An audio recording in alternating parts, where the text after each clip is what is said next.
Hello, good morning and welcome to Thoughts and Updates for this week. Eagle-eyed again, you will see I'm still at the house. It's been a long weekend of barking, an interesting period of time for young people who are in exams.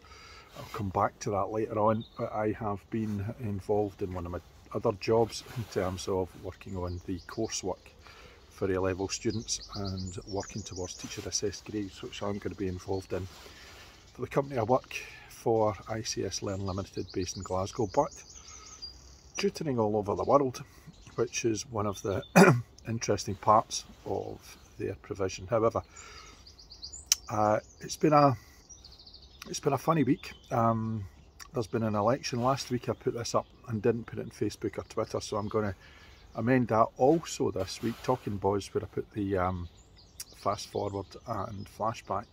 The site doesn't seem to be working. Can't get hold of the editor, so hopefully my previews and reviews of the boxing over the last week will go up at some point over the course of the next couple of days, which will be late, but they've been done.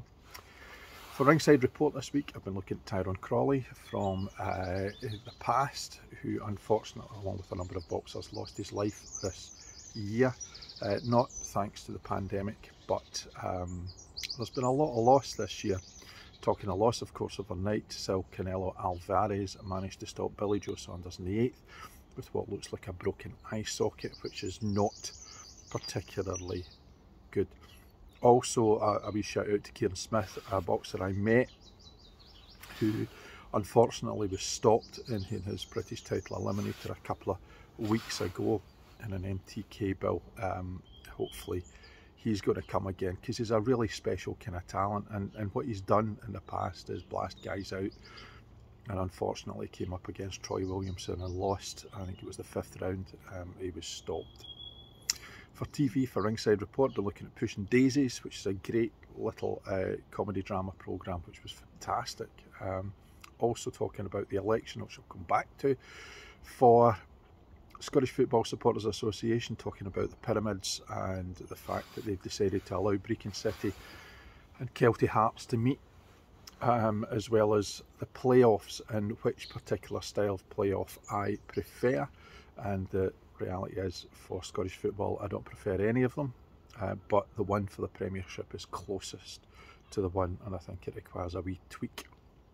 Also, in my scurrilous piece, looking at the fallout over Colt teams being put in the lower leagues, the Ibrox chief and the SFA having a bit of a public barney.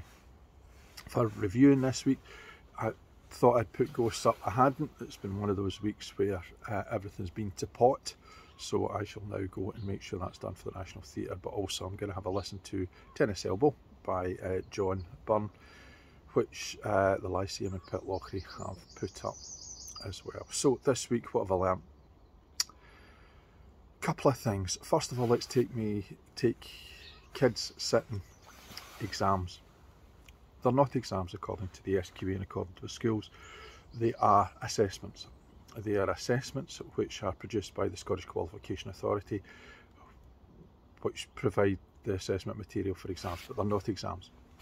They have to be sat in examinable conditions, and in the majority of schools that I am aware of, these involve being in a hall, like an exam, but they're not exams. They will, under examinable conditions, they will be invigilated by somebody making sure that there's no cheating, just as you would in an exam, but it's not an exam. And they will be marked by teachers, which is exactly the same way that exams are marked within the context of every single year, but they're assessments, they're not exams. So they're sat like exams, they're produced by the people who produce exams, and they're marked by the people who mark exams, but they're not exams. Now, the marking is done by the teachers in situ rather than teachers who are approved by SQA in order to do it, so the argument may well be that that's the significant issue. It's not a significant issue at all. Of course, the saving the SQA are going to make, because they're not going to pay the teachers to mark them, because it's going to be taken as part of the day and daily duties. If it walks like a duck and it quacks like a duck, it ain't a goose. So children and young people have been told in our communities that they're not sitting exams. And in some cases, they're not just doing it once, they're doing it twice. So that kids are given the opportunity of going in and having a go in early May and then having a go later on, or 2 or 3 weeks later, depending upon the exam result they get. Now, the assessment result they get. I don't necessarily have a problem with that as a process. Except, if you're told you're not sitting an exam, and it takes that bleeding long in order to work out how they're going to come to a teacher assessed grade, then surely the one thing you should do is not make the assessment so like an exam. It's a bleeding exam. Now, I don't like exams. I think they're a form of educational bingo, which makes me less and less likely to be in favour of how those assessments are put together. For my own work with ICS Learn Limited, what we are doing is that we are asking kids to sit mock exams, and they are exams.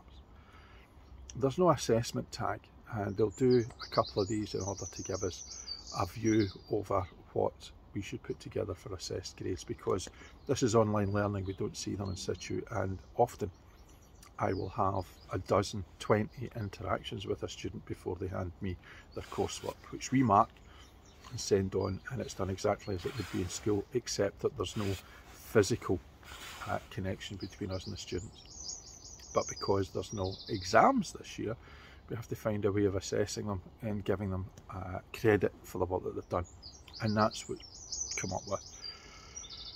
However, the stress that young people are going through just now because they've been lied to is tough. Talking of lied to brings us on to the election. The election this week has seen the Scottish National Party get 64 seats out of 129. Down in Westminster, they have an overwhelming majority. There was a point at which the whole of Scotland was almost turned yellow, apart from 3 seats out of 55, I think. I think we're down into the 40s as to the number of seats that are in Westminster. The number of votes cast for parties which support independence as opposed to those who do not would suggest that the SNP has ended up with just slightly less. I think the figure that I had seen produced by the Scottish Conservative Party was 38,000 less, which would suggest to some people that the mandate for holding a second referendum has not been proven, that we have not gathered enough votes to put the bill in place. Of course, Nicola Sturgeon, our First Minister, has suggested, no, that's not the case. We have a mandate because the majority of MSPs in the Parliament are pro-Indy Ref 2. So we'll go forward. I cannot think of anything in all my time that I've watched politics or been involved in politics as an argument against a mandate by those who don't want to see a second referendum, that they have one rule for one and one rule for another, so blatantly obvious. If the Scottish Conservative Party are telling us that we don't have a mandate for a second referendum, then Boris Johnson doesn't have a mandate to be Prime Minister, full stop. You can't pick and choose the rules.